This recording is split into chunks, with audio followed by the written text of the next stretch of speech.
আর যে ভিডিওটা আমি আপলোড করেছিলাম সকালে 6টার সময়, যেটার জন্য পোস্টার আমি দিয়েছিলাম, তো খুব খারাপ লাগছে বলতে, বাট সেইটা গ্লিচ হয়ে যায়। আমি যখন আপলোড করি আমি তখন ধ্যান দিইনি। তো আমার একটা বন্ধু আছে, ও আমাকে বলে যে ভিডিওটা একবার দেখ, গ্লিচ হয়ে গেছে মাঝে। আমি বললাম না, এমনি তো হয়নি, তো নেট স্লো হচ্ছে।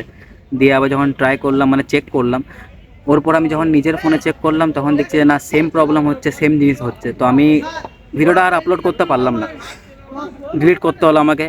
আর আমি এইবারে আমার ফার্স্ট টাইম হয় যে এই ভুলটা হয়েছে।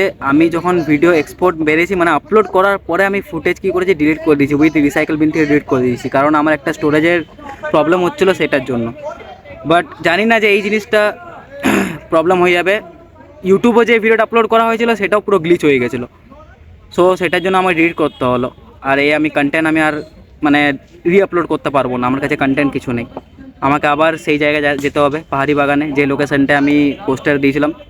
এবার যেদিন হবে সেদিন